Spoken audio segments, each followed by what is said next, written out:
Ladies and gentlemen, hello and welcome to CSL. I'm Joe. I'm joined here today by Fear Dragon, and we have a terrific match coming up for you guys between UC San Diego and UC Berkeley. I think this is going to be one of the closest and best matches of our season.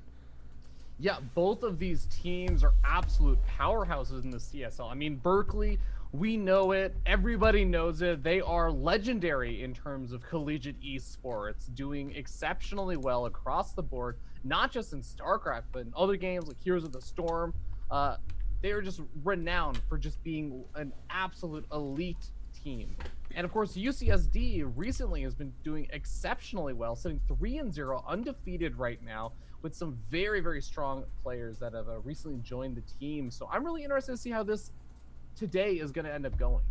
Yeah, and I mean, we're going to be kicking this first game off with a pretty crazy match here. We've got a couple of high-level players, really top-tier guys, especially for what you see in the CSL.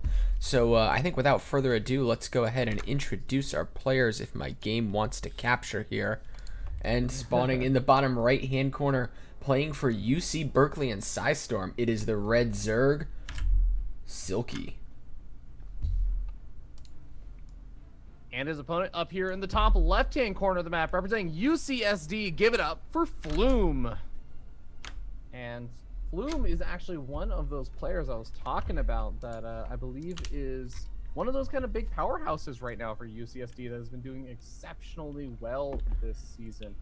One of the freshmen actually at UCSD alongside Licht, L-I-Q-H-T, who's a Zerg player we might be seeing a little bit later on. But yeah, I'm really looking forward to seeing how UCSD is going to be able to do, because I have not seen too much of the kind of new freshman players for UCSD, but I've heard some great things about them. Yeah, and it's interesting because both of these guys are on high-level competitive StarCraft teams outside of their school as well. Flume is on Psionic Aftermath. I would still put them as an amateur team, but they're one of those heavier hitting amateur teams. I believe Guitar Cheese is their ace, and he's no slouch. So you know that Flume's going to have access to maybe some really good practice partners. He's a GM. Clan Wars are probably not going to be an unfamiliar format for him. And Silky, of course, playing on Psystorm Gaming. Well, they're one of the most dominant teams in North America. So between these two guys, we've got people that I think probably know how to play this kind of best of one in a best of five type of map, and that can lead to really fun games. Absolutely. And of course, one of the fun notes right now is that this is on the newest, latest, and greatest StarCraft patches. StarCraft went free to play today. Hopefully we'll see actually an influx of new players for the Collegiate Star League as well. But really importantly, a bunch of massive changes happened specifically to Protoss. Protoss has seen probably the most changes of any of the three races. And unfortunately, talking with Flume in the chat, the lobby right before this, it seemed like he actually was not aware that it was going to be hitting just today. He thought maybe it was going to be hitting in a day or two. So he didn't seem 100% confident and prepared to play on the latest patch. And hopefully whatever his builds or whatever his strategies are going to be will still be effective on this latest patch. Man, that chrono boost is absolutely terrifyingly fast. I know that, you know, it does take a bit more skill to crank out, but look, this Adept is already moving out on the map. That is cool to see. It raises up that skill ceiling a bit, and let's see if this Adept can get back in time to plug the hole in this wall.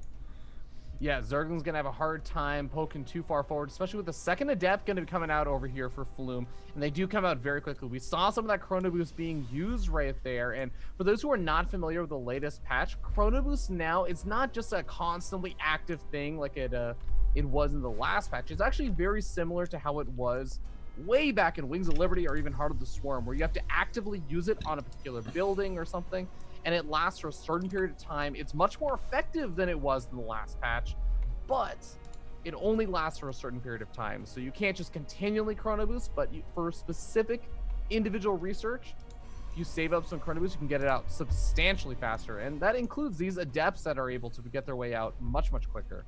Yeah, we do see those Chrono Boosts being spent on the Resonating Glaives, and it also looks like Flume adding in behind this some additional gateways. He just wants to get out some massive Adepts. He doesn't want to die to anything crazy. With the Chronos, I expect we're going to see some pretty tight aggression off of 3 gateways here and try to make something happen against his opponent. But Silky already up on 3 bases. He's got some queens out. He's spreading creep, and I think he's set himself up to have a pretty nice defensive position as long as he gets a proper read on this. Yeah, and he's already seen a handful of these adepts coming out. He's seen the Twilight Council, so he does have some good information. Oh, Ling even gonna be able to make its way into the main base.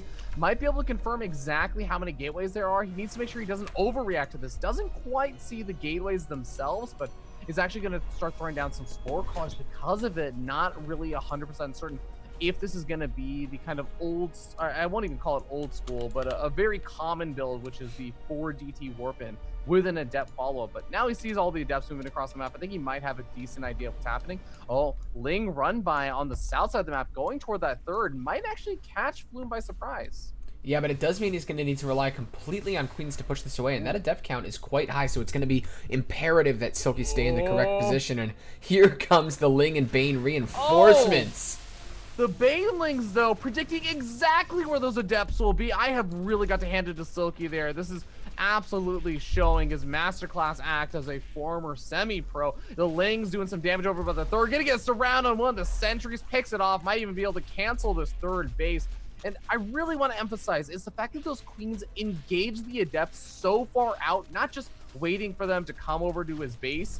Oh god, a kill, not a cancel on that third. That's 300 extra resources down the drain. Sentries going down at the front. Flume is just losing it right now. Yeah, I think this is kind of showing the difference in a player like Flume, that's a talented Grandmaster, and then Silky, who's a guy that, like you said, existed in that pro, that semi-pro range. I think he was a mainstay of WCS Challenger over the last couple of years, and he just seems to do such a good job of reading these situations, reacting correctly, and being all over the map with his units. Okay, well, Silky has complete control of this game, but a lot of sentries have been made. Ling's going for a full surround right now. Some force fields are going to be able to lock some of them out, but 1 or 2 of these sentries may end up falling, but no, just barely manages to survive. Only loses the shield, but oh man, he's already used so many of these force fields now. How is he ever going to be able to establish that third safely? Yeah, it's going to be a tough task here. He's trying to get it down. He's got the probe at the third base, but even if he manages to get that out, Silky already up at 4 bases. That 4th base is going to be a gold, and he's just bought himself license to do whatever he wants as he even manages to clean up the probe on that third. Flume's situation looking increasingly desperate. I do agree with Flume's decision right here. He goes for the full wall off and says, no, you're not going to do any more run-bys. I'm just going to lock you out and go for the 2-base all-in at this point. I've already taken too much damage. He's got a lot of sentries. He's got a warp prism. He's got some adepts. But those Lings actually working away at that cybernetics core. The shield battery finishing up behind this. A second shield battery on the way as well, just to make sure that nothing really gets knocked down over here. But 1 immortal will also be enough to hold things back while the push happens at the front. Yeah, he is hitting right before those hydras start popping up, and there could still be a critical moment here where maybe they haven't had the chance to group up yet. Silky's forces definitely have the ability to go overwhelming very quickly here, but right now that's still a scary Protoss army. Yeah, you know, Flume kind of did this poke forward, backed up, and now is warping in some more units. And I do like it in a lot of ways. It still could work, but I feel like he is under a huge time pressure. You were talking about this. All the Hydra's about to pop out. And now most of the Banelings have actually finished up as well. So, yes, I think that Flume can still make this work, but it's going to be a lot more difficult now that he's kind of missed that very, very narrow window of opportunity. Yeah, I think his best chance right now is to try to keep juking around here and find a spot where maybe Silky's up against a corner and you can kind of force field him in and just do a huge amount of damage for free. But failing that, it's going to be really tough to take this fight in an open area. Silky choosing to try to defend this third, and here comes some good force fields. Those minerals acting as a barrier here, preventing the good wraparound, and this is actually looking to be a very favorable engagement so far. This is an ideal position, but a lot of force fields have just been used, and it's mostly just adepts being warped in right now. The 4th base will end up falling, but is that enough damage right now, Joe? You have to remember that Flume has fully walled himself in and has no signs of a 3rd base, so he nearly has to end the game at this point or do substantial damage, at least kill the 3rd to really make this worthwhile. Yeah, he's trying to make it happen. He's definitely trying to buy a bit of time. He's just warped in 4 more sentries, which gives him access to potentially a miracle engagement here. But here comes the Banelings rolling in. The force fields go down. Oh, beautiful force fields right there, locking out all the Banelings. Yeah, the surround tries to bounce in, But once again, we see Flume's energy getting really low on these sentries, and now the Banelings crash in, destroy absolutely everything, and it looks like Silky is going to make this hold convincingly. Yeah, manages to get the snipe on the Warp Prism. That's actually huge right there. As even if somehow, I mean, imagine if Flume just had another, let's see, 8 or so Adepts being warped in over here. He may have actually been able to push that back, keep those sentries alive, and start pushing back the Hydras. This may have looked a lot closer, but getting the snipe off on that Warp Prism was a huge deal for Silky, as now he's pushed his opponent back. His opponent doesn't have any real reinforcements. He's finally knocked down the wall and put the full wall off. And gonna try and establish a third, but I mean, to what end? You can already see Silky charging across the map, ready to deny it.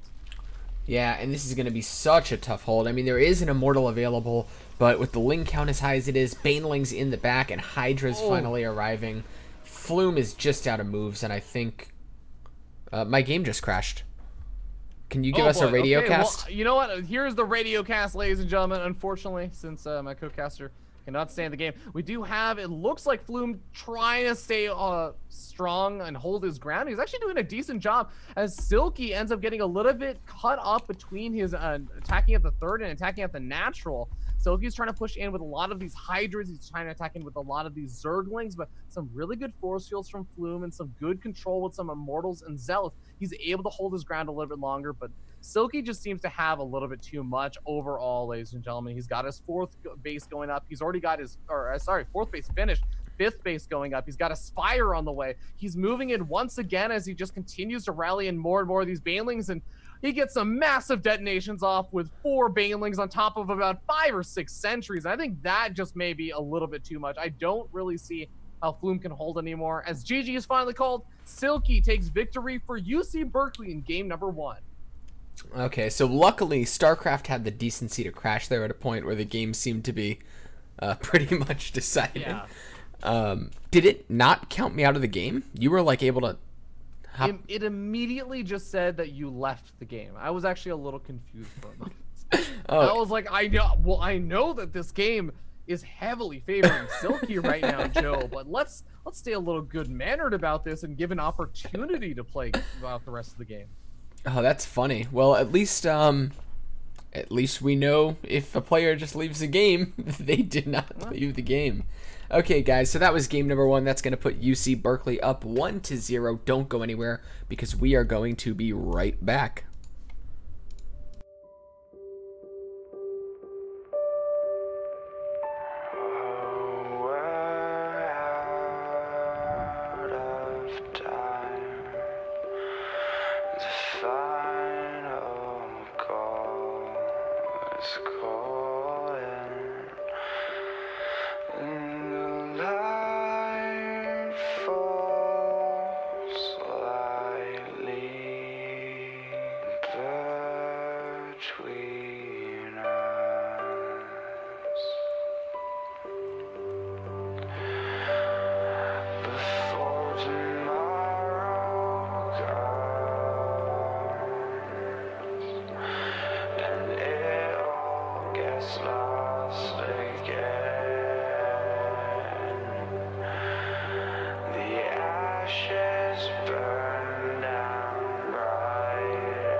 but she said, trust me, these are the stories we will tell. As I stood frozen, infinite, I almost fell, but I got a feeling and my heart starts beating, a sudden rush of feeling alive. This is freedom and I won't change, I won't phase out. I'm no ghost, let me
Right from the start, we knew that this would never be now, baby. Be now, baby.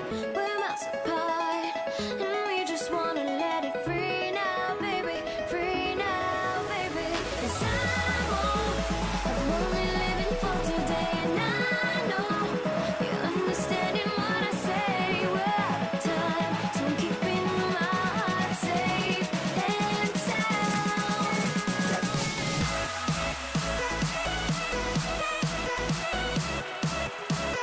Safe and sound.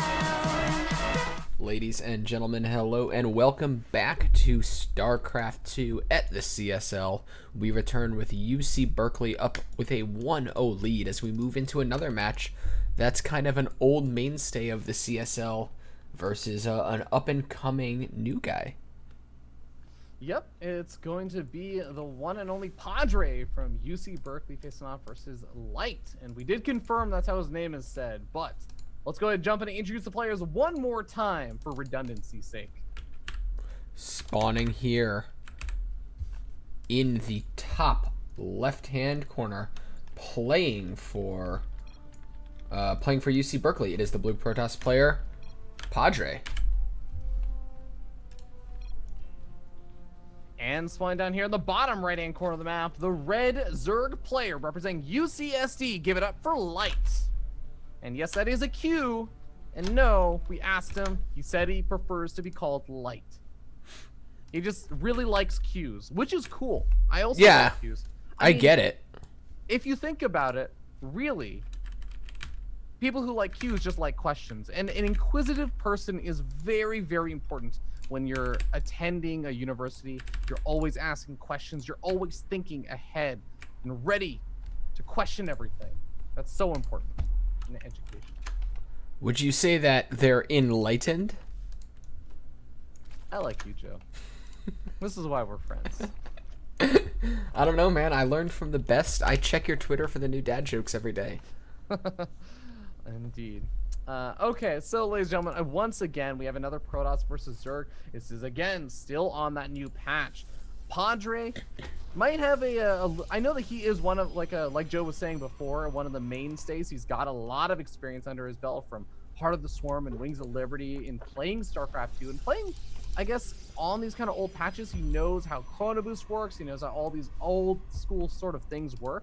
So he may still have some of those kind of remnants of the mechanics left over. It's not exactly as simple as, oh, well, you just turn on that switch of that thing that you stopped doing in Legacy of the Void, where you chrono boosted actively and you worked the way things used to work before Mothership Core came out. Like, it is kind of difficult. You need some time to adjust to that. But if Padre's been practicing it at all, then he's definitely going to be someone to be feared coming into this. Yeah, especially I think because his peak of like skill and playing wasn't during Legacy of the Void. It was very much during Heart of the Swarm, and kind of an older meta that might favor more similar playstyles. I think things like Blink are going to be very strong. And during that Blink era, Padre came one series away from qualifying for WCS. So that's your Padre trivia for the day. Here's like the funny thing about that, and I really like that you actually mentioned the kind of Blink era, because we do have a first Stalker coming out. One of the changes that was made in the most recent patch was a crazy, I guess, buff to the damage of Stalkers in terms of raw output. One attack does way more damage now. Now they attack much slower, but with a Twilight Council on the way, a Stalker was made first. These are not necessarily enough to draw the conclusion that Padre's going to go for some big Blink Stalker attack, but it does make the possibility much more likely. And Blink Stalker attacks, very difficult, I think, for a lot of Zerg players to hold off against right now. A lot of Zerg players have actually been struggling, I think, a bit against that. So we'll see if Padre opts to do it. There's still plenty of time left to decide whether exactly he's going to go for that or something else. Yeah, I haven't seen too much of the new patch, but just like theory crafting and, you know, what I've read on the Team Liquid forums, and what a lot of people are talking about is it seems like with this damage buff, Stalkers are going to be so good at poking forward and just killing defensive Zerg things really quickly, like Spines, Queens, that kind of thing that, you know, obviously is going to take more damage from a single shot. So it'll be interesting to see if that's what happens. The Dark Shrine is here. Oh, okay, though the shield battery does start off very late, and there's not really a whole lot of other units behind this one Stalker. A full wall off gonna try and go up the these probes, though, so slow to get the full wall off up, and the probes are gonna be able to make their way, or sorry, the Lings will make their way into the probe mineral line. There's nothing really over here to defend them except for the probes themselves, and they do manage to get a surround of one of the Lings, but a lot of lost mine time over here, Joe. This is some really good damage for light. Yeah, and actually still ongoing right now. These Lings taking kind of a safe position up there. They're going to poke back down. The probes will eventually be able to clean them up, but with really cute micro, they may be able to snipe off one more unit here, actually choosing to escape. I don't think anyone planned on that happening. Yeah, you know, I don't really blame him too much, as once the Adept is out, it's going to be a lot harder. He still could have run around to the main base, but there was actually an Adept sitting over there as well. Padre does finish up the Dark Shrine, and this is going to allow him to go for that kind of I was gonna say old school style of DT drops and everything with a War Prism, but he actually is lacking the gateways that you normally have. You normally have 4 gateways to go for this kind of push, but instead, this game, I can't tell if it's just because the Ling run by or what. I think that might actually be the case, because you have to throw down 2 extra pylons and a shield battery, which kind of accounts for the extra minerals he's lacking for the gateways. But I think that this build has just basically been thrown off, so I'm not sure how effective it's gonna be. Yeah, Overlord Scout is going to come in here, and it's actually going to see these 4 gateways going down. Really nice tell here. Oh, these DTs. Joe, there's no detection. There's no spore cars. Lair is finished up, but the Overseer is very late to come out.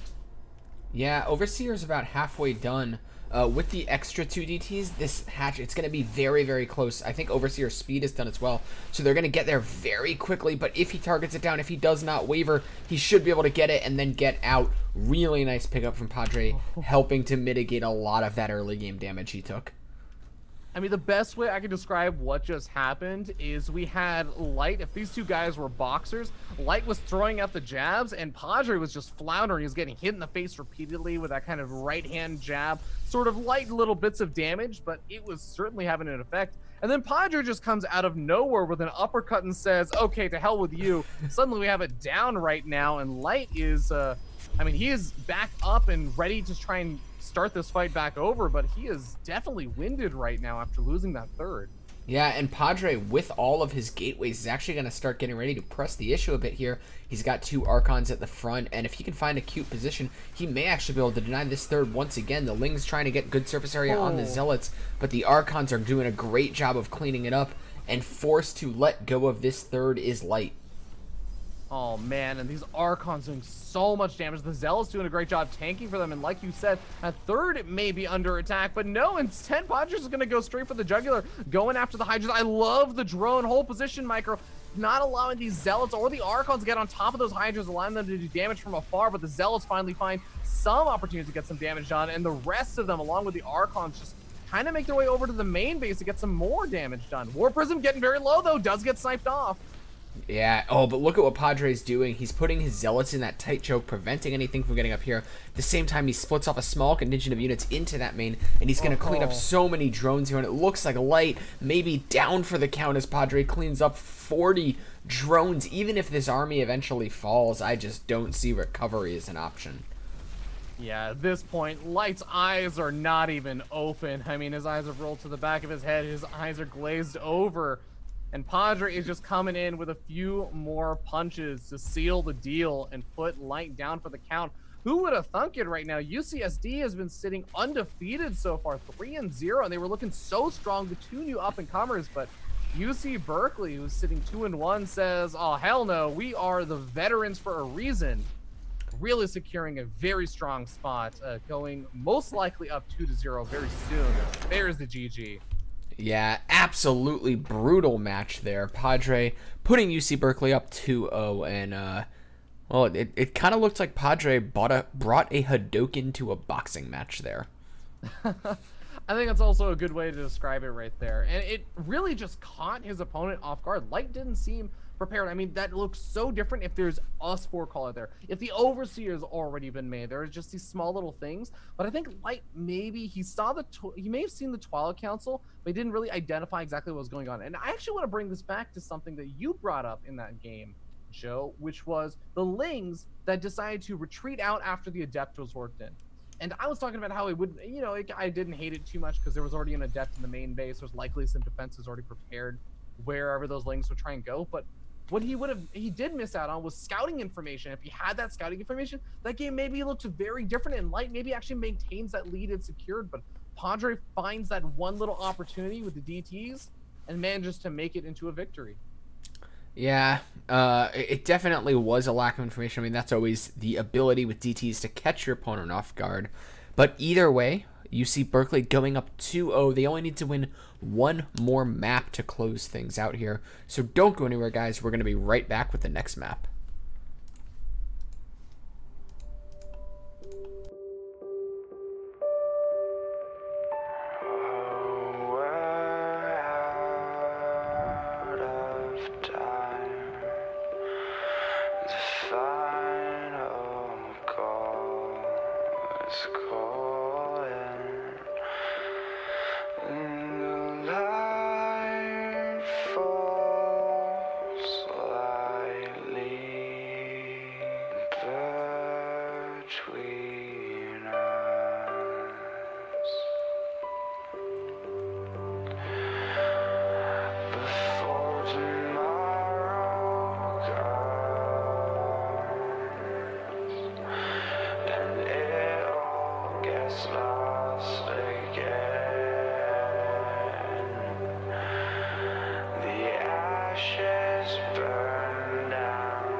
but she said, trust me,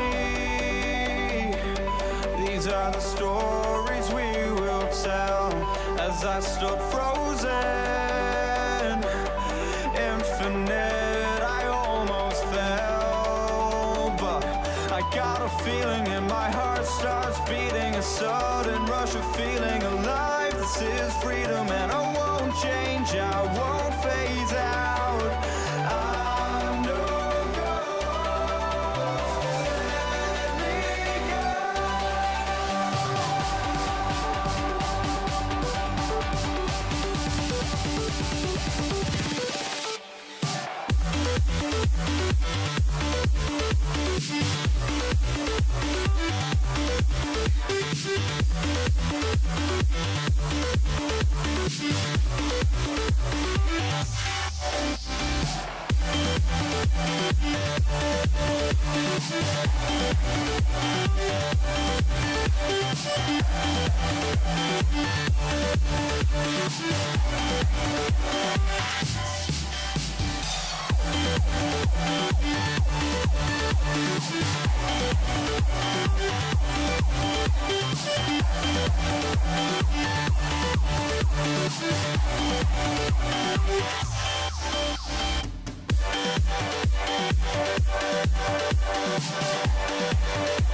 Gentlemen, hello and welcome back to the CSL.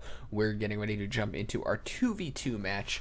Right now, UC Berkeley holds a firm 2-0 lead over their opponents, but I would say right now is probably the most favored map for UC San Diego.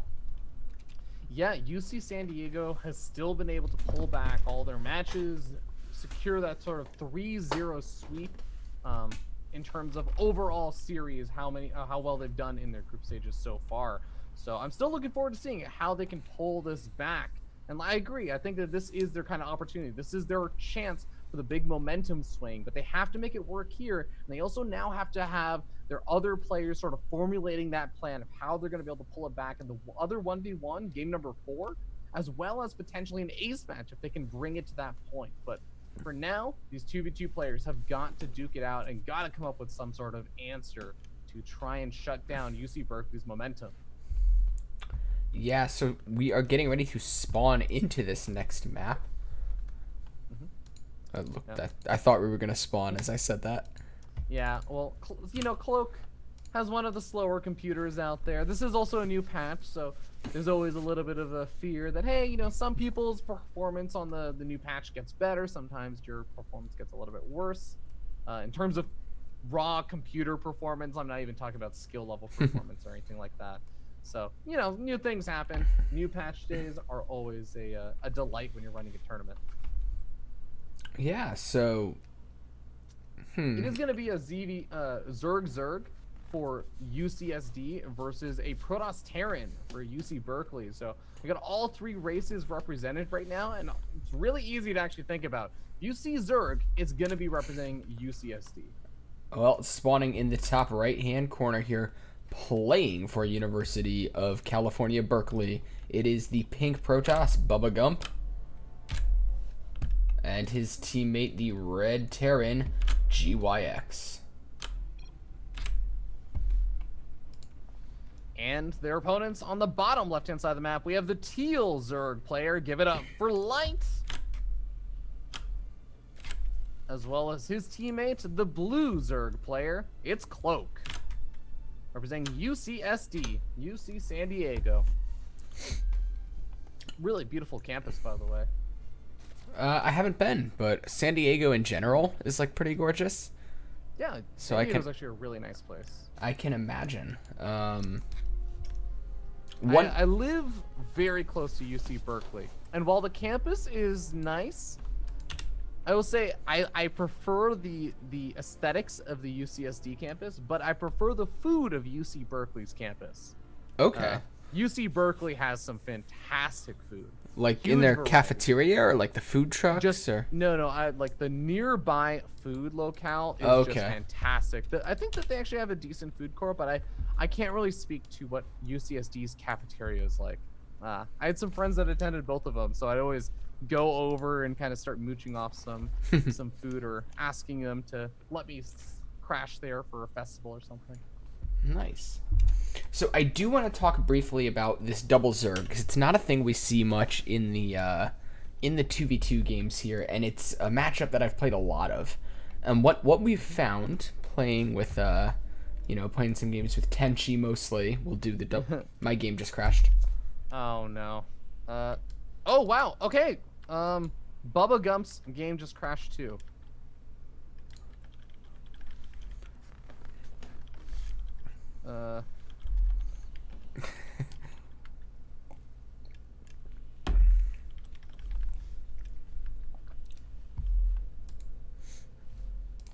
Okay, yep, just confirmed. Bubba did in fact also crash right after you.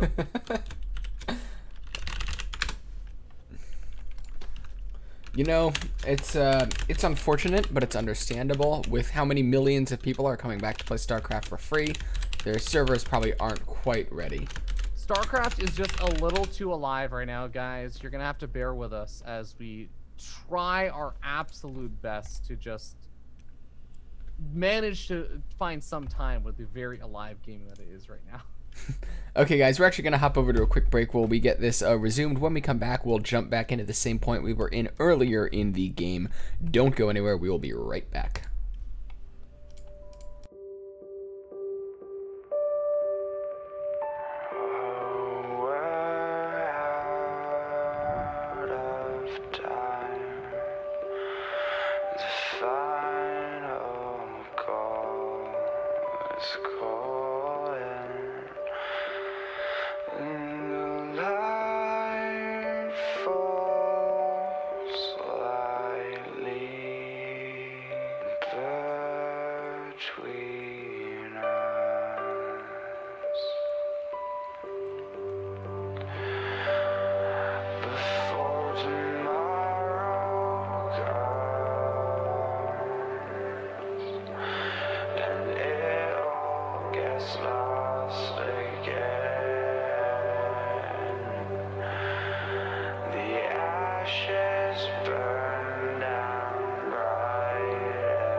But she said, trust me, these are the stories we will tell as I stood. Ladies and gentlemen, hello and welcome back. We are back in. StarCraft is once again alive and we are getting ready to load into our games. So just to let you guys know what's going on, we're doing a recover from replay. So right now, the game is playing itself out back to exactly where it was. The players cannot see a thing. And we're just going to hop right back into the game as soon as this bar finishes loading. Yep, and just for your information, there's absolutely no idea, like Joe said, of what their opponents have been up to or anything. All the hotkeys are the same, and all the spawn positions are the same. It's exactly the same game as before. I think even their cameras load back to where they were when you recover from replay. All right, here we go. 3, 2, 1, let's play. And just a reminder that UC Berkeley is sitting up 2-0 right now. If they close out this 2v2, then they will secure their victory over UCSD. UCSD has got to win this game as well as 2 others, all back to back to back, in order to take victory in this series. Oh, okay, first Reaper on its way out. Yeah, gonna be making his way across the map. Looks like Bubba Gump going in on some Stalker production here. And on the other side of the map, it doesn't look like we see our Zergs going for anything too crazy. Definitely a bit surprising. I think when you do see 2 Zergs, kind of the typical strategies tend to be like crazy Ling Floods, or go for something like a Lurker Muta, and then one person abuses just the map control of the Lurkers, and the other person, you know, uses the Mutas. And it's like 1v1 Lurker Muta, but dialed up to 11 on steroids. It's a really disgusting way to play. Yeah, there are all kinds of really cool ways that people play that out.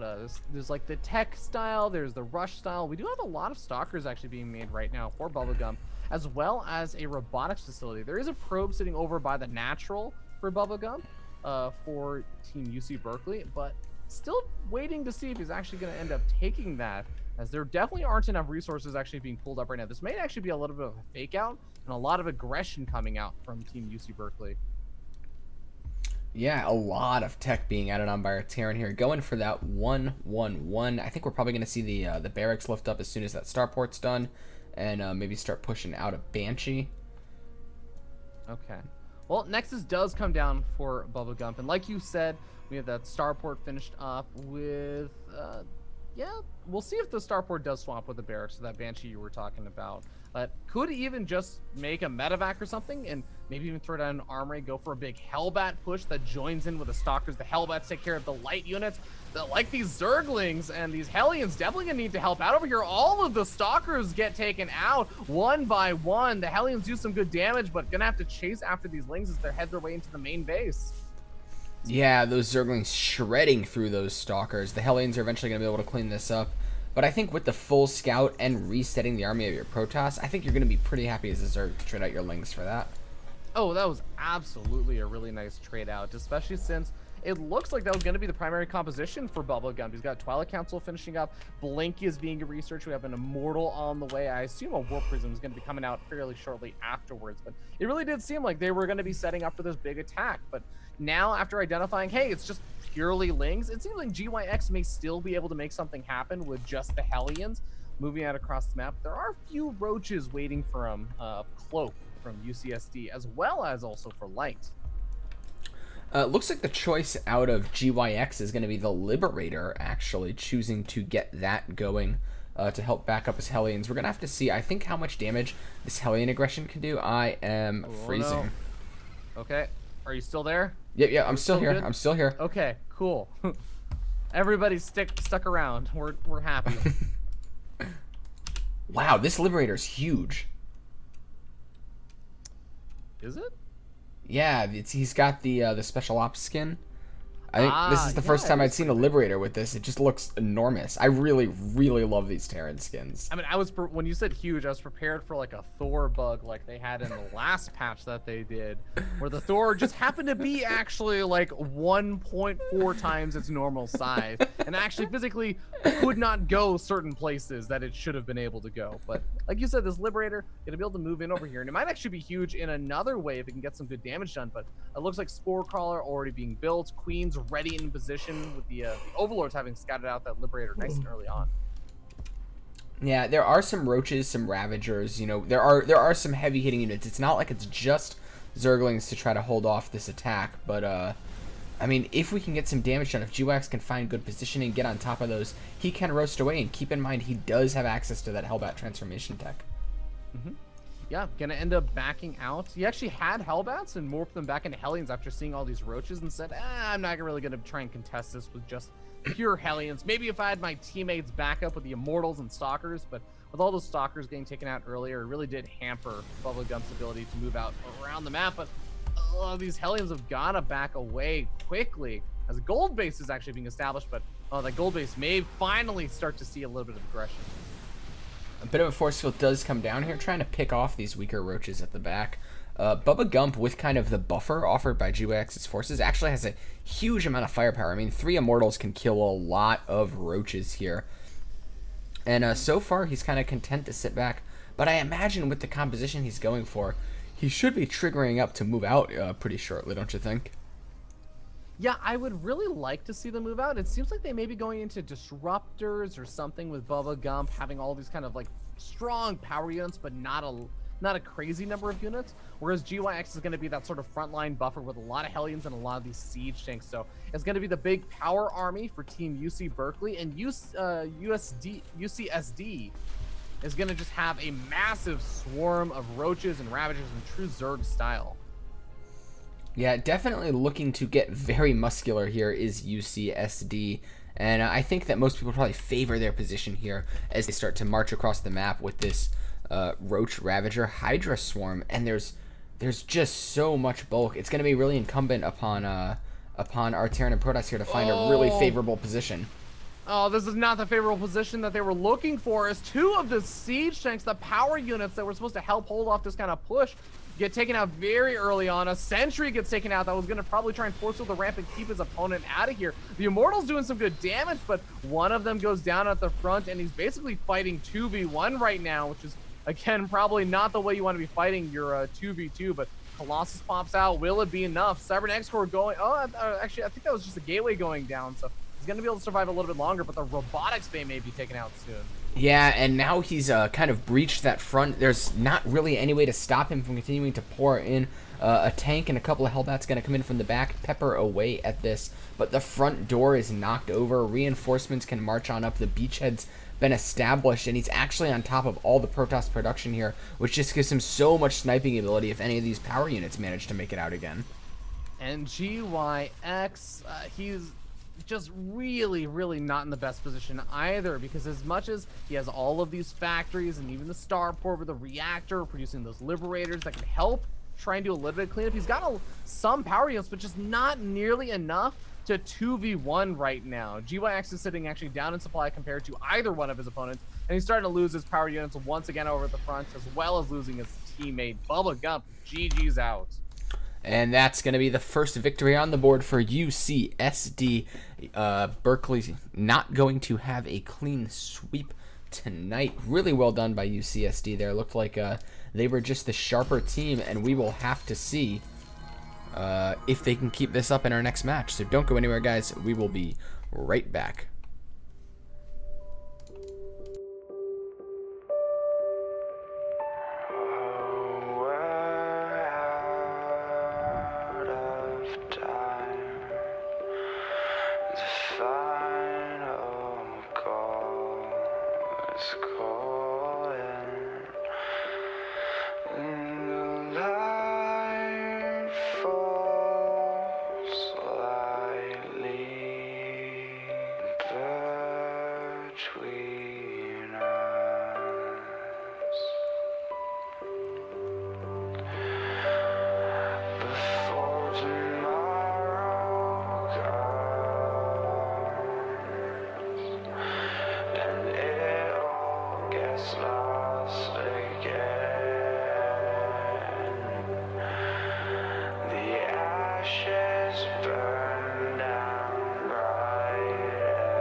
but she said, trust me, these are the stories we will tell. As I stood frozen, infinite, I almost fell, but I got a feeling and my heart starts beating, a sudden rush of feeling alive. This is freedom and I won't change, I won't phase out. I know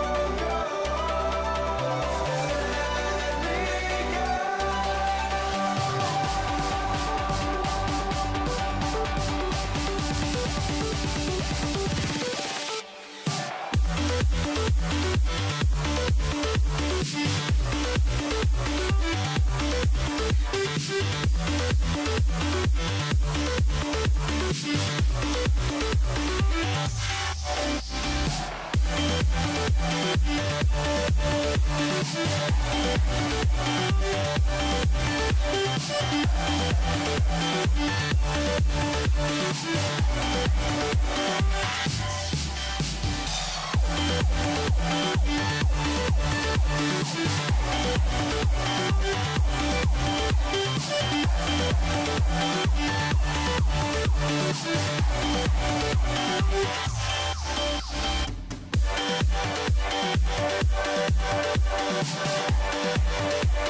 pretend how we got here. I just wanna disappear. Tell me how we can be right here. I swear it came out of nowhere. Sometimes I wanna run away for the thrill of the chase. But it's hard when you mean so much. Oh, you mean so much. Why do you mean this much? I want it.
Yeah. Hello, ladies and gentlemen. Welcome back to the Collegiate Star League. We're hopping into game number 4 as we get started with our next 1v1. We're going to be hopping on to Mech Depot, which should be an interesting one. It's going to be for a Protoss versus Terran. Remember that UCSD was sitting down 0-2 and managed to defeat UC Berkeley in the 2v2, bringing them at least one game on the board and kind of starting their comeback, but they still have a long way to go. They have to win 2 more games in a row, whereas UC Berkeley just needs to win one of them. Looks like we did try and get the game started, but unfortunately we had a bit of a disconnect at the beginning. So that is also part of the reason why we've been having all of these kind of crazy delays and everything, is that we're having trouble getting the game going. But it looks like one of the players' games crashed as soon as we finally got everything started. So, well, on the bright side, my mic is back. Well, welcome back, Joe. It's good to have you here joining us. Thank God for small favors. Whoa, this arcade game looks super cool. Star Battle X. Oh yeah, that's the first thing that showed up in my open lobbies as well. It looks really neat, and maybe I'll go play it after CSL. Yeah, we might even have time to play it before CSL is over, because man, we're getting all the kind of stuff. But that is sort of just the nature of patch day and everything. Looks like we're getting another invite, and hopefully just the problems will have been resolved, and our players will be able to play just fine.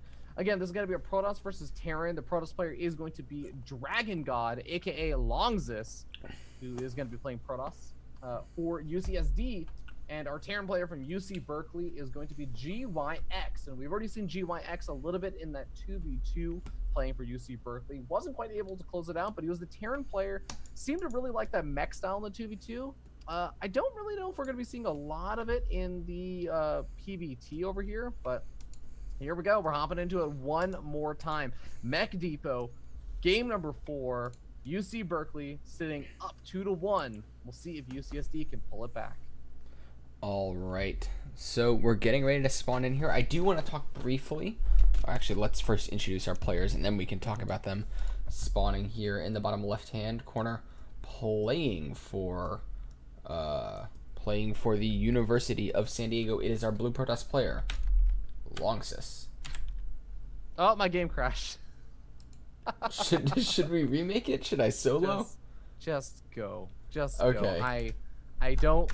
I don't want to go through what would probably be required to remake this game a 4th or 5th time. Actually, it's probably up to 7.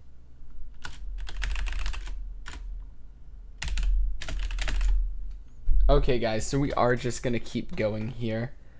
So you're going to be treated to my PVT analysis, which should be a bundle of joy, spawning up here in the top right-hand corner, playing for the University of Berkeley. Can he close this series out for them? It is Meg GYX. All of a sudden, my game has no sound. So, patch day woes. Let me see if I can fix that at least.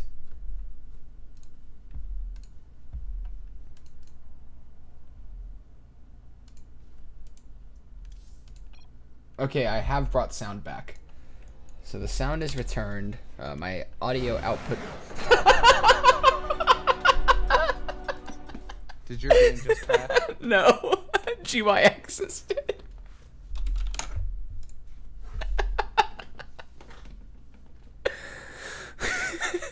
GYX's game just crashed? Yeah.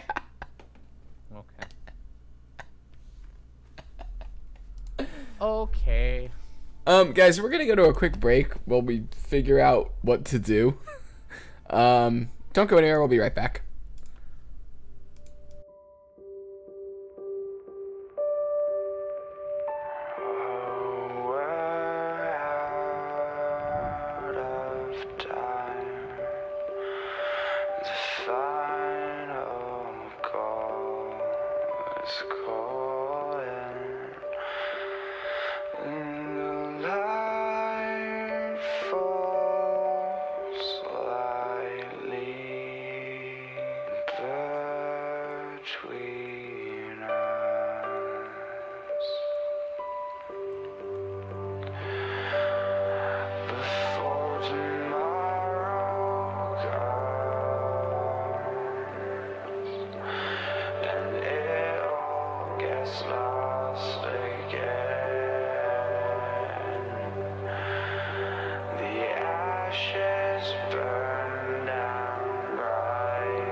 mistakes erased, forgotten.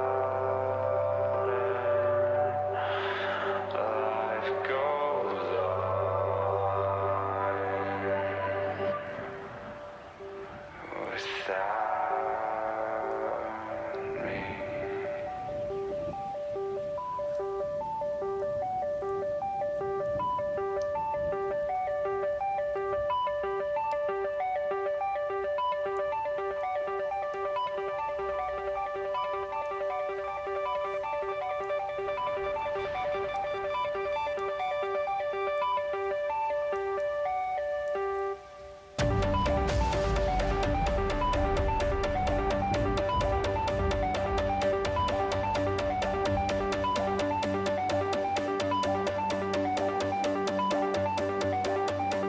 But she said, trust me, these are the stories we will tell. As I stood frozen, infinite, I almost fell. But I got a feeling and my heart starts beating, a sudden rush of feeling alive. This is freedom and I won't change, I won't phase out. I know.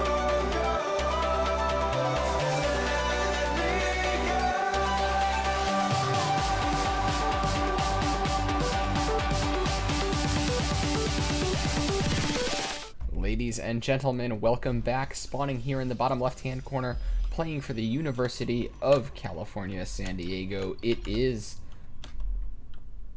Longzeis.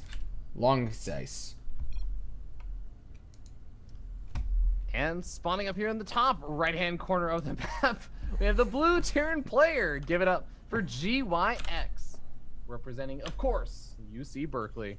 Looks like Longinus wasn't aware that we were playing on the new patch. Yeah, that would seem to be the case. So GYX seemed very well aware of the patch. So this is gonna kind of create an interesting dynamic where, Longzeis is a GM player.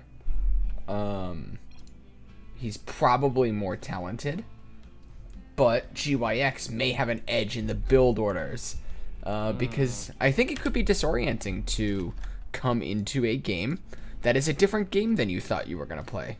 Yeah, for those who are tuning in the later end of our broadcast, we did just have patch day over here for StarCraft 2, and it was a massive balance patch. So a lot of fundamental things, especially about Protoss, were changed. Terran also saw a couple of changes, especially to the Cyclone, to the Widowmine, few units here and there, but Protoss had an entire unit removed from the game. The Mothership core unit for every Protoss player out there, no longer exists. The Nexus now suddenly has the recall ability, as well as Chrono Boost that now costs energy. It's the old school Wings of Liberty and Heart of the Swarm Chrono Boost. All kinds of different changes ended up happening. Stalkers do more damage. So it really, I think, is going to affect Protoss more than anything else. And Longinus may kind of need to rethink his strategies a little bit, and I guess kind of dive into whatever knowledge he has of the new patch to try and do his best to make this work, because, well, his hopes and dreams for his team are kind of riding on him right now to try and pull this series back. Hey, Ravi. So with this new patch, I know your streams lately have been kind of focused on like a Phoenix DT base trade style. That's correct. What would you think of creating a style based around proxying a Nexus and then recalling all of your stuff? Oh, have you done well, that I mean, yet? that is, do you mean with DTs? Yeah, and Phoenixes. Oh yeah, Why I not? mean, I'm already kind of doing that a little bit. So for those who are wondering what Joe's talking about, my style is that I try and force base trades with Dark Templar, and occasionally I'll have to get Phoenix to take out Overseers, prevent a Terran from just floating over to the corner of the map with their Terran buildings and just creating a forced draw or something weird like that. But yeah, I've absolutely been taking, like, in this situation as Longinus, if I was to play that sort of style, I would take a base in the bottom right hand corner, because Nexus, like we said before, has the recall ability. Now it is on a 140-second global cooldown. That is a pretty long cooldown, so you have to be a little bit careful about how you use it, because you can't just like recall back and forth all the time, everywhere and every which way. But you can actually use the recall ability pretty effectively to pull yourselves out of kind of precarious and awkward situations. Well, it looks like Longzis is going to be building up his forces here. He's getting that first robo out, getting up to 4 gates. That's going to give him the ability to kind of step out on the map with a little bit of map presence. On the other side of the map, we see GYX has taken his natural. He's building up his infrastructure. First Viking's going to be coming out. That'll be a nice little Viking to push away any kind of warp prism, which I think we might be seeing coming out of Longzis. And it's shaping up that both of these guys are just kind of going for pretty standard looking builds, or at least what I think is probably going to be standard in this new match. Yeah, it's really hard to tell these days. There is a shield battery coming up, and I think that is the biggest kind of question mark for a lot of Protoss players in their builds right now, just because it's a question of when do you get the shield battery. The shield battery, those who don't know, it pretty much does exactly what its name implies. It heals the shields of a Protoss unit or building. And this can be especially effective against a lot of early aggression, but wow, a lot of Stalkers exist right now for Longzis. You had a ton of them sitting inside the main base, presumably to deal with something like a Widow Mine drop, something that a lot of Terran players used to do. But with the new patch, Widow Mines, after they fired their shots, they are actually completely visible. They no longer remain kind of hidden and burrowed in the ground. They are easy to attack and clean up after they've fired their shots. So it's not as much of a concern. Longinus is going to try and move across the map with these Stalkers that now deal quite a bit more damage to armored units. Yeah, there is a tank here, but it's not sieged up yet, and there could be an opportunity to try. I think GYX crashed. I think that was a crash as well. Because I think that GYX should have actually, like with some good micro, it would have been a little bit dicey. You have to pull back the siege tank a little bit, make sure that things don't get a little bit too hairy. But oh man, that is probably the most unfortunate possible timing. Yeah, guys, so we're gonna have to recover from replay. We're gonna throw it to another break. One moment, please.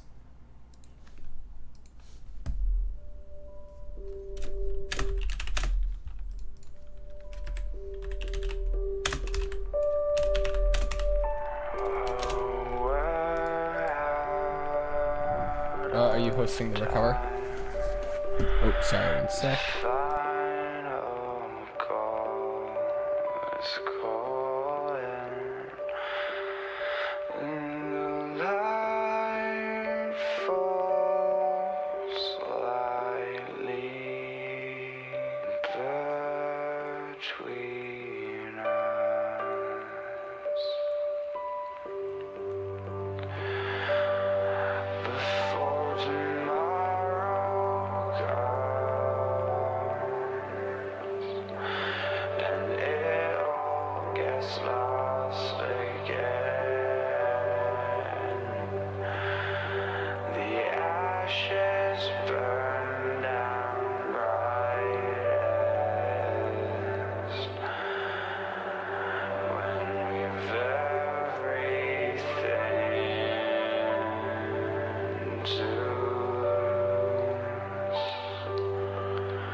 But she said, trust me,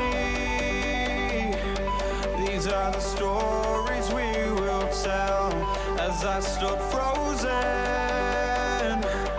infinite, I almost fell. But I got a feeling in my heart starts beating, a sudden rush of feeling alive. This is freedom and I won't change, I won't phase out.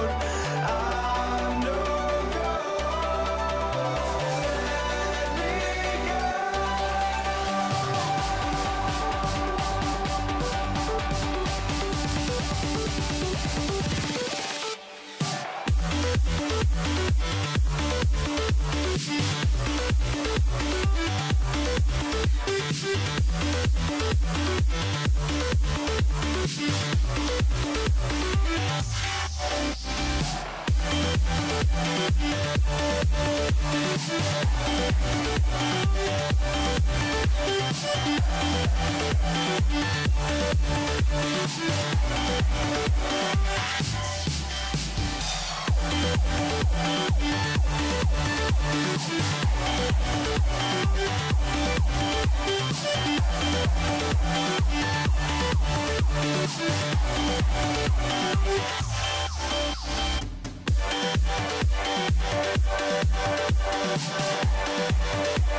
Right from the start, we knew that this would never be now, baby. Be now, baby.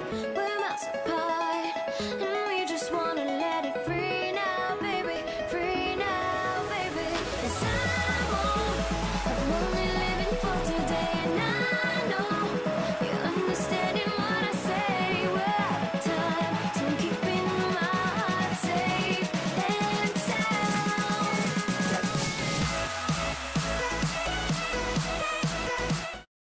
Go. Ladies and gentlemen, hello and welcome back. We are hopping into this game. Long Sis just went for a poke at the front. The siege tank was able to get up, push this attack away, but there is now an observer out at the front. Yeah, the observer is going to allow him to be a lot more aggressive over here, especially, can we actually get a check on the upgrades? Make sure, confirm just the situation right now for everyone that's tuning in. There was blink research, so the observer is going to allow him to blink straight up into the main base and bypass the siege tank entirely. And that may be the name of the game over here for Longinus. Yeah, this is a bit of an awkward position to be caught in here, but he's going to try to bypass this army, blink in. One stalker does get caught up at the front here. Quite a few Marines, but they're kind of trickling in, which means that Longinus can bounce around here and potentially do a huge amount of damage, picking off these Marines that are being healed up. That medevac is very vulnerable if it can be picked off. Yeah, it looks like the Stalkers do manage to get the pick off on that medevac. Are really going to cut down the sustainability of these Marines. Blink should also be off of cooldown now, so they can blink down to the low ground if need be. But even the Viking going to be coming under a bit of fire. No reinforcements really coming in for the Stalkers, though. So Longinus, I mean, this is a nice little pressure play. It's putting on some aggression and kind of taxing GYX's, I guess, macro potential. But you can see that Longinus is also building up a pretty big banks. I'd love to see him, I guess, getting a little bit more macro on or committing a bit more to this. One of the two. Yeah, it does look like these stalkers are going to get cleaned up. Back at home, he's adding on shield batteries. He's adding on cannons. So it looks like it is going to be that macro-oriented play that you were hoping to see. And he's postured pretty defensively. I mean, we talked about the shield batteries a bit earlier. They give your units just quite a bit of extra longevity. And even when you don't have units there, when you have the shield battery backing up the photon cannons, I believe they're able to heal up the buildings, right? Yeah, they can heal buildings as well, so Photon can see that kind of additional benefit. We do have a bit of a push out over here from GYX, who's scanned and seen, oh, you do have a third base. Well, my third base is really far behind, so he feels like he has to do some sort of damage over here. We'll see if he can set up in a nice position. The siege tanks can outrange those shield batteries, and even just whittling away at them will actually drain the energy pretty quickly. Yeah, it looks like Longsis content to just kind of take this defensive posture now that he's got such a great economy up and running. GYX's army is pushing out here. A couple of tanks in the back, but he's going to need to wait for those reinforcements before he presents a serious threat. Yeah, it doesn't even have combat shields finished up. This is really looking like a difficult situation for GYX. I'm not sure if he's just got the raw firepower he needs to break through this. Even if you take away all the shield batteries, those zealots are going to be able to tank so much damage. The Archon adds in a good amount of splash damage, and even a Guardian Shielder here or there could really help out.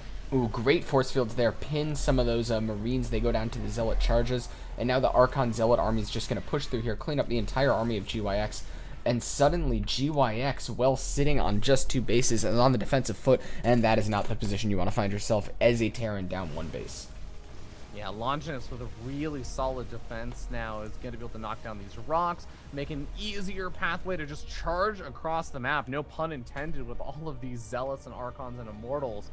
Potentially just deny a 3rd base repeatedly for GYX. If he's able to even just do that, he will eventually skyrocket ahead. He's already skyrocketing a bit ahead with the upgrades. 1-1 finished up, 2-2 on the way with Chrono Boost constantly going on those forges. He's just climbing ahead further and further, slowly but surely. Yeah, I almost wonder if he's just going to try to get up to like 180 supply and then just walk across the map and kill his opponent. It may happen even earlier if he feels like he's identified, you know, some point where all of these tech units aren't really going to have an answer, and that may be what's happening as he pushes out across the map. Yeah, remember that Longinus for UCSD is sitting down 1-2, so he's got to win this game if he wants to bring it to that ace match. Well, he is pushing in here. He's looking for a good angle of engagement. Even when you have kind of a power overwhelming type army, you don't want to be walking in clumped armies into chokes with tank lines. That's still a very easy way to lose all of your expensive, powerful units. But now that it's out in the open, he feels like he can engage her. The Archons get right on top of everything. Zealot's going to charge in from every side. The tanks shell from behind, but it's just not enough as Longinus pushes through, and GG is called. Yeah, it looks like Longinus gonna be able to tie things up. UCSD keeping their hopes alive, bringing it to that ace match as we go on to a game number 5. Joe, I am excited, minus the fact that that does mean we have more opportunities for someone to drop out of the game. Yeah, that is absolutely brutal, but we're going to be hopping into game number 5 in just a moment, guys, so don't go anywhere. I will throw us to technical break while I try to figure out why my face is cut in 2 on stream. And we will be right back.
but she said, trust me, these are the stories we will tell. As I stood frozen, infinite, I almost fell, but I got a feeling and my heart starts beating, a sudden rush of feeling alive. This is freedom and I won't change, I won't phase out. I'm no ghost, let me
Right from the start, we knew that this would never be now, baby. Be now, baby.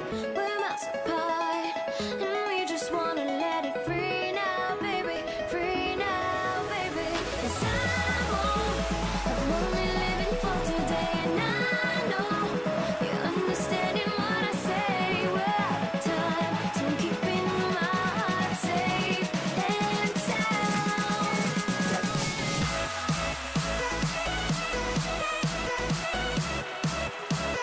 Safe and sound.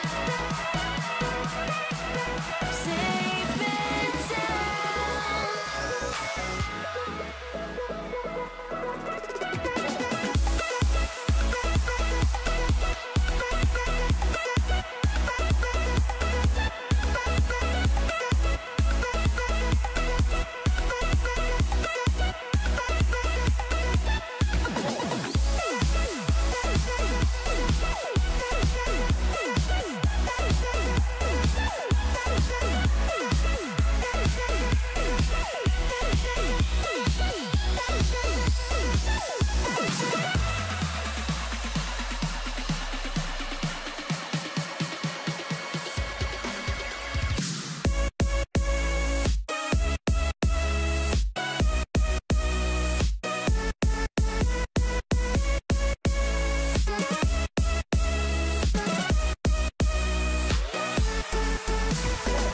Right from the start, we knew that this would never be now, baby. Be now, baby. We're miles apart, and we just wanna let it free now, baby. Free now, baby. 'Cause I'm only living for today, and I know you're understanding what I say. We're out of time, so I'm keeping my heart safe. Ladies and gentlemen, hello and welcome back to our ace match of UC San Diego versus UC Berkeley. Spawning up here in the top right hand corner, playing for UC Berkeley, it is the Blue Protoss player. Give it up for Lonzus. And his opponent spawned down here or over here on the left-hand side of the map. We have the red Zerg player. Give it up for UC Berkeley, Silky. And take number 9, we finally messed up the colors, Joe. Unfortunately, Berkeley no longer in that Berkeley blue. Yeah, so This is an interesting match. I think coming into it, Silky is a bit favored. Obviously, Silky is one of, probably, I would put him in like the S caliber class of the CSL tier players. Longzus is probably more in that A caliber class. He's a GM. He showed us some really solid play. So I think, he's absolutely within sniping range of Silky, but it's kind of going to be on him to make something happen. This is not the game where he's probably walking up full of swagger and confidence. Yeah, absolutely. I would definitely agree with that. I think that Silky is the favored player coming into this, but there is definitely a possibility for an upset, especially on the most recent patch where things can absolutely turn on a dime. Protoss has seen a lot of changes, and there are a lot of very strong strategies that Protoss players are finding, but also a lot of weaknesses that Protoss players and Zerg players are finding for Protoss players. So I'd love to actually see either of these players, I guess, just like experiment and play a little bit outside of just the norms. Either Silky getting extra aggressive or Longinus getting extra aggressive, I think is shown to be pretty effective in a lot of situations. But, at the end of the day, these players have played their own games on the balanced test map and kind of know what works for them and what doesn't. But we already see Stalker being chrono boosted out, trying to go after that Overlord. May actually be able to get some good damage done, but I don't think he'll be able to secure the kill unless this Overlord really overstays its welcome. Alright, that first Stalker is going to come out. It's going to come up here. I think it will actually be able to get the kill now. Especially Overlord. with how many hits or how much extra damage Stalkers do per shot. Yeah, they attack a little slower, but with a stutter step, it ends up actually working out quite well. Overlord doing its best to run away, and does not quite manage to get far enough. May have been able to buy enough time by getting over there, but now the Lings, oh man, if that Overlord had been able to buy a little bit more time, Longinus may have had his Stalker out of position. I think that's kind of what Silky may have been hoping on, but now those Lings just gonna go after the probe that they end up seeing retreating back home. Yeah, they should eventually maybe be able to catch this depending on how the corners turn here.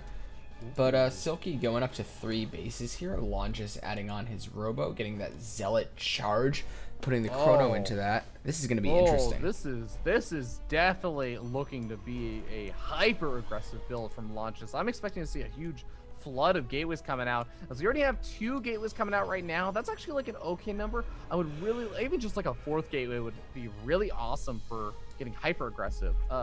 That's one thing about Protoss now, I think in the most recent patch that's worth noting, is that builds that involve going for upgrades, I think have seen a huge, seen a huge buff. Upgrades that have a significant impact in the early game, things like going for a fast charge, going for a fast blink, going for a fast warp gate, all these things, because you can chrono boost those upgrades out and get them out faster, those have in a sense been buffed. Whereas builds that just rely on getting up eventual building tech, they're still there, but they're not quite as strong as maybe some of the other builds that have been buffed.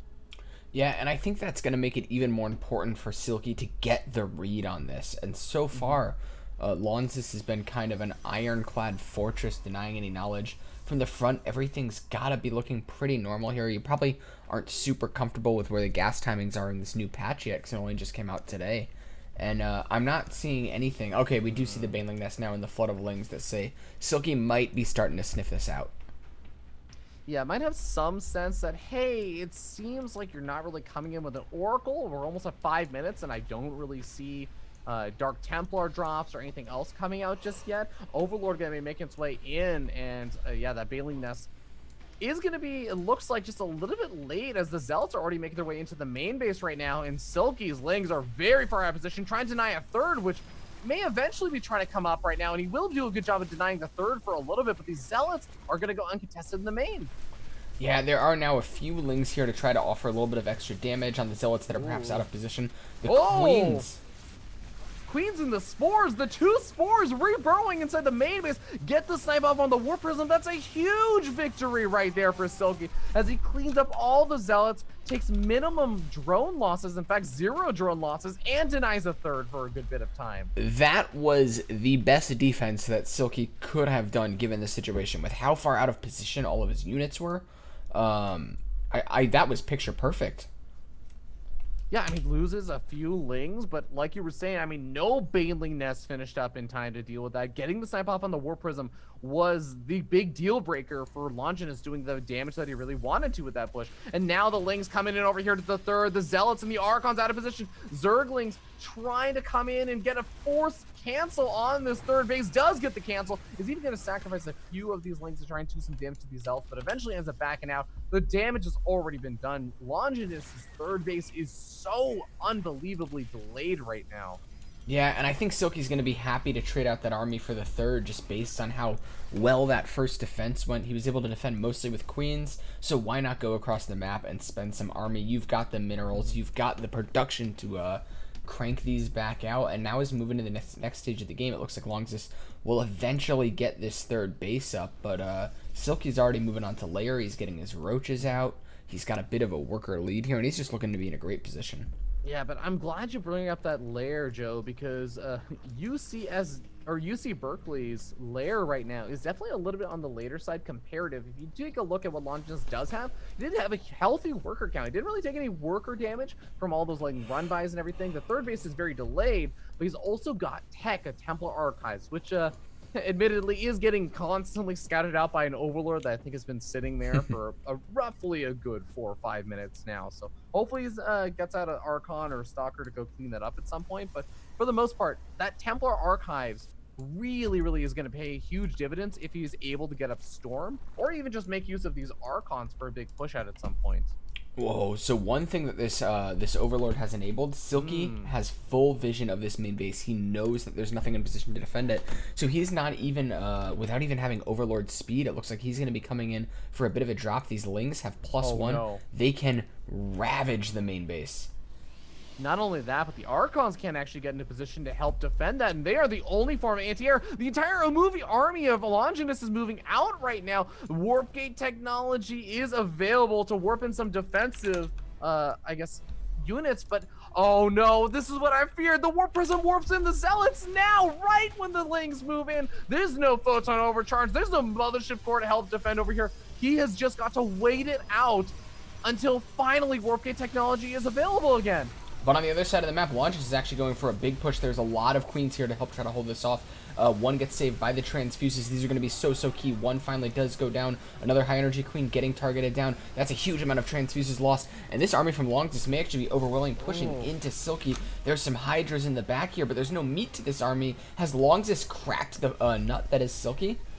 It does look like it. Silky had a really rough start of the engagement. All of his banelings went off just on 1 or 2 of the Archons, and after that, there really wasn't a whole lot more meat or power to the army.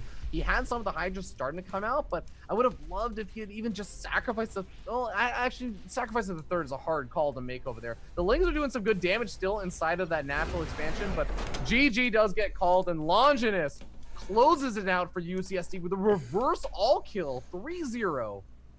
Yeah, really stellar stuff from these guys. I'm excited to see. They have so much youth, so much potential. And I think that they may have a really terrific season ahead of them. I wouldn't be surprised if we saw them at the finals. But without any further games, guys, we're going to be signing off for the night. So thank you to Twitch for helping to make the CSL possible. We will be back Thursday with some wonderful Brood War broadcasts. I believe that's going to be myself and Zombie Grub.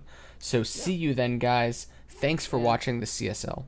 One more thing also, I want to give a huge thank you to Powerfo, who's actually been doing some of the write-ups. He did a write-up last week, did a write-up this week as well for just kind of information about the CSL matchups that are coming up. He did a big write-up and basically made a Reddit thread that had a bunch of information on the Collegiate Star League match and all the players that are going to be playing and the kind of history and background, who UC Berkeley is, who UCSD is. I just want to give a huge amount of love to Powerfo for these write-ups. They've been great. If you haven't seen them before, do be sure to check them out.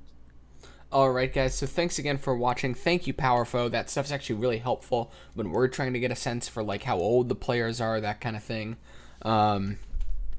So you've all been awesome, and we will see you Thursday.